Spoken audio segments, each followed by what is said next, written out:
Welcome back, IF Warriors, to the channel. We're about to watch Dream Life by Julie. Oh my goodness. I finally was able to read a smashed together name on TikTok. This is amazing. Congratulations to me. All right. Dream Life by Julie. We're going to watch her tell us how you could lose weight without exercise. Because apparently, a lot of you want to know this. Because I'm seeing that this is being searched and you guys are asking about this. So a lot of people want to know this. And then I'm going to give you my thoughts after this video. All right, let's go. TikTok is full of videos on fitness. This is insane. All right, let's watch. Here's how to lose weight fast without doing any exercise. Bookmark this video so you can refer to it later. First, realize that you can be in a caloric deficit without doing any exercise because it turns out This is true. 90 to 95% of the calories you burn in a day come from everything besides exercise. Let's dig into this some more. That's your basal metabolic rate. That's your NEAT, your non-exercise activity thermogenesis, your TEF. Well, your EAT is your exercise activity thermogenesis. And I'm guessing that's from food consumptions. Thermic effect of food. What was wrong with me? All right. So, and then I guess NREE means non-resting energy expenditure. Since BMR happens, you could be unconscious and your body's burning calories by pumping your heart, you know, expanding your lungs, taking in oxygen, breathing, your kidneys working, stuff like that. All those things are always working. Your liver working. They're always working, even though you're not consciously actively controlling them. They're controlling themselves. And exercise is a very small percentage of the energy that you burn. The majority of the energy that you burn comes from your basal metabolic rate. More. 70% of the calories you burn a day are from what's called your basal metabolic rate. These are the calories that you burn just to stay alive from doing stuff like breathing. 15% of the calories you burn a day are from what's called non-exercise activity thermogenesis, or NEAT for short. These are all the little movements you do, like walking or fidgeting or making your bed or brushing your teeth. Walking is not really considered non-exercise activity thermogenesis because that's somewhat of an exercise. It's more the fidgety stuff that you do, like me doing this, me kind of shifting right now in my seat. That's non-exercise activity thermogenesis. 10% of the calories you burn a day are from what's called the thermic effect of food. Yeah. These are the calories that you burn just from eating, digesting, and metabolizing your food every day. Which, by the way, protein has a 30% thermic effect of food over carbs that has 10 to 15%, and fats that only have about 3 to 5%. So protein is it has a high thermic effect. I recommend you increase your protein if you don't have it increased already. Please. A lot of people don't eat enough protein. Get more protein in your system, guys. That leaves about 5% of the calories you burn a day coming from exercise activity thermogenesis.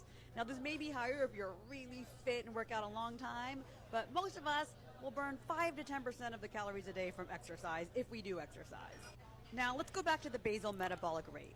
The average basal metabolic rate for an American woman is about 1,400 calories. The average basal metabolic rate for an American man is about 1,800 calories. This is all based on your weight and your height, and your activity. So, weight and height mainly, but these averages, do not use these averages for yourself. Plug your weight and height into a BMR calculator. All the calories you burn per day on top of that depend on what you eat, how much you walk, how much you fidget. The key takeaway is that even without exercise, as long as you eat slightly fewer calories than you burn in a day from doing all the things on the chart that are not exercise, you can lose weight every day. The tricky thing is figuring out how many calories to eat. If you go too low, you're going to be hungry, cranky, you're going to crave a bunch of food, and you won't be able to stick to it long term.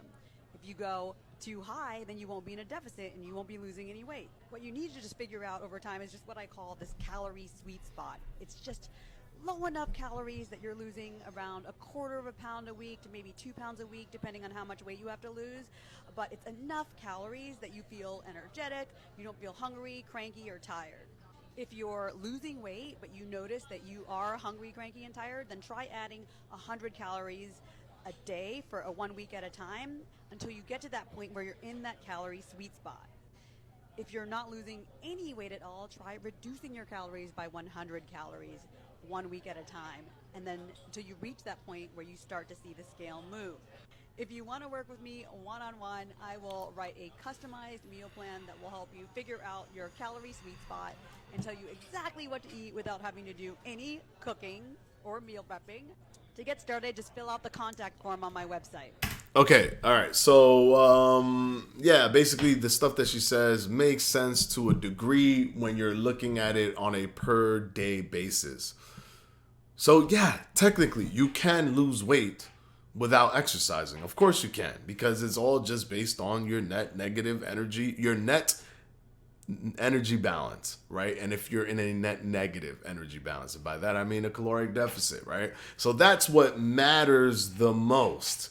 But you want to be optimal when it comes to weight loss. And the best way to be optimal is to build on or retain the thing that's part of the thing that's the primary driver for your metabolic rate. And to not speak like I'm beating around the bush, lean mass muscle tissue, that is the primary driver for your metabolic rate. And if you don't have that, and if you're not exercising, you will lose that, because when your body notices that you don't need something like muscle tissue, it will start to throw it away bit by doing a process called gluconeogenesis, where it breaks down your muscle tissues and uses that as glucose, as energy for your brain and your body. So you don't want to get to the point where you lose all this muscle because you're losing weight and not exercising. You got to send those signals to your body that your muscles are required, so it at least holds on to as much muscle as possible. And if you never did resistance training ever, well, you're in luck, because you could actually lose weight and build muscle at the same time. It's called body recomposition. And all you have to do is start working out. And the shock of never working out to your muscles and your twitch fibers and everything in your muscles, it will grow much quicker. You actually get your biggest growth speed in the first year that you work out. So you'll be able to actually build muscle and lose body fat at the same time, which will definitely assist your metabolism in fighting off what is called adaptive thermogenesis, when you will inevitably slow your metabolism down because you are losing weight. So trust me, you don't need it technically, but you want it. You don't need it, but you want it. It's like saying, can I go to California by walking from New York? Yeah, you could. You could. You could also fly in a plane. What's more efficient? What's more optimal? Flying in the plane. All right. Anyways, that's the video for today. I will go ahead and talk to you guys again tomorrow, because we do these videos daily. Hit that like button, hit that subscribe button. Let me know that you're loving these Fledge Fitness video content, these daily uploads. I'm having fun doing them. I'm having fun talking to you guys. So until the next one, peace out.